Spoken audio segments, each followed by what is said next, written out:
Okay, thank you. The gentlelady from Florida, Ms. Wasserman Schultz, is recognized for 5 minutes. Thank you, Madam Chair. Dr. Redfield, yesterday my colleague, Mr. Raskin, asked you about a nurse in California who was quarantined after treating a patient with coronavirus and showing symptoms of the disease herself. She couldn't get tested, if you recall, even though her local public health department recommended one. She said this, and I quote, "The public county officer called me and verified my symptoms and agreed with testing, but the national CDC would not initiate testing. They said they would not test me because if I were wearing the recommended protective equipment, then I wouldn't have the coronavirus." Dr. Redfield, when you were asked about this yesterday, you said this, and I quote, "This is a misunderstanding if it did occur." You testified that, quote, "The test was always available in Atlanta, where CDC is located. If you sent the sample to us and there was never a time when a health department could not get a test, they had to send it to Atlanta." You claimed that CDC's testing criteria never placed restrictions on who got tested, rather that was only guidance, and, quote, "We always left the discretion to do testing to the local public health group." So the committee staff reached out to National Nurses United, the union representing this nurse who was not able to receive a test. And they sent us the following statement last night. And Madam Chair, I ask unanimous consent that this statement be entered into the record. So granted. According to National Nurses United, in recent weeks, our union has been made aware of multiple circumstances, and the statement is up on the screen, multiple circumstances in which healthcare workers have been exposed to COVID-19 infection and have not received COVID-19 tests despite requests for testing. They continue. There have been too many cases where exposed healthcare workers have been refused testing for this to be considered a misunderstanding. Further, members of our union across the country have reported countless cases in which testing has been refused to patients when clinicians have recommended it. Dr. Redfield, the national union that represents nurses across this country just issued a statement publicly contradicting your testimony yesterday before this committee. So I ask this question: will you admit that there is a serious problem in this country with individuals, even healthcare workers, obtaining access to testing for coronavirus?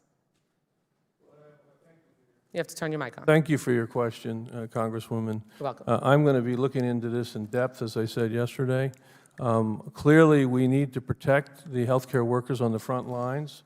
In general, these are local decisions on which healthcare workers need to be tested and exposed by Okay, but these are workers, these are people who contacted CDC, and it's CDC that they say turned them down and said that they couldn't be tested. And I will look into that in detail and get back to your office as soon as I can. Well, as soon as you can, hopefully will be today. There are countless more examples of problems with people getting access to tests all across the country, including in my home state of Florida. We need to have someone in charge of making sure that as many people as possible across this country have access to getting tested as soon as possible. Who is that person? Is it you? Is it the Vice President? Can you give us the name of who can guarantee that anyone, but especially healthcare workers who need to be tested, can be? As I tried to explain to Congressman Green, from the CDC perspective. Okay, I'm asking for a name. Who is in charge of making sure that people who need to get tested, who are indicated to be tested, can get a test? Who? Yeah, I was trying to say that the responsibility that I have at CDC is make sure all the public health labs have it, and they can make the judgment on how they want to use it. But they're referencing people who have been advised to be tested to you, and they've been turned down. So is it you?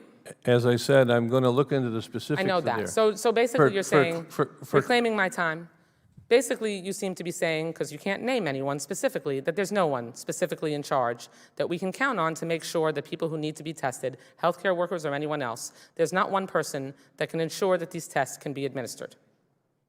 Yes or no?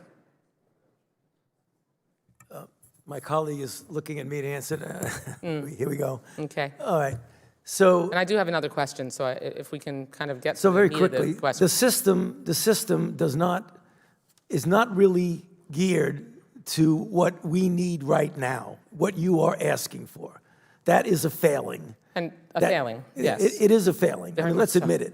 The fact is, the way the system was set up is that the public health component that Dr.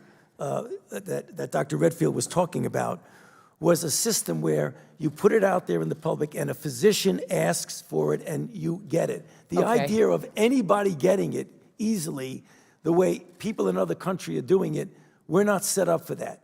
Do I think we should be? Yes, but we're not. Okay, that's really disturbing, and I appreciate the information. Madam Chair, if I can just quickly ask my other question, which is the question I wanted to ask yesterday. We have in my home county, we have 4 positive Port Everglades workers who were tested positive for coronavirus. These employees, according to our State Department of Health, likely contracted the virus with interactions with infected passengers on ships that they were working at the time during their shift. Ships that held 6 to 8 ships that likely held upwards of 50,000 passengers. The people on these ships who were potentially exposed should have been notified so they could have taken swift steps to protect themselves and others. They deserve to know that they'd been exposed to someone with the virus. Yet when I asked our Department of Health what steps were being taken to determine who came in contact with these employees, when I asked the port, the cruise lines yesterday, the State Department of Health, the department was not forthcoming, didn't direct the cruise lines to notify the passengers.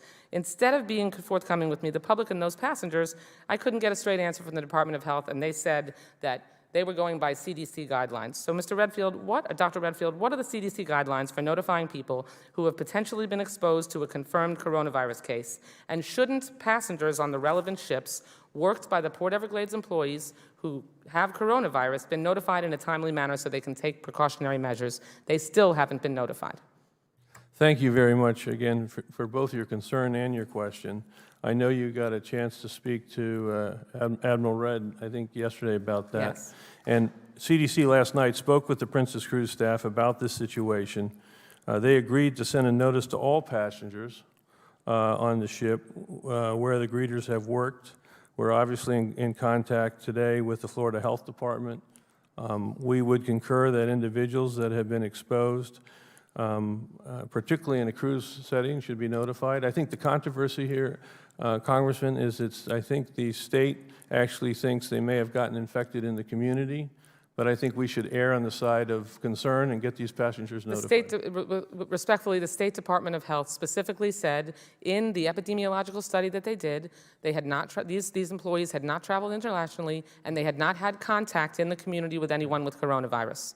And so now days and days have gone by. Thousands of passengers floated around the ocean with people who had coronavirus likely on the ship they were on, and days have gone by with no notification, no precautions that those passengers should have taken, and they could be out there spreading coronavirus right now, and to this day, the cruise lines still have not been notified and urged by any public health entity to notify their passengers to make sure that they can figure out whether they've been exposed. My only comment was after you brought this to Admiral Redd's attention, we did have that conversation, and the Princess cruise ship. Not just Princess.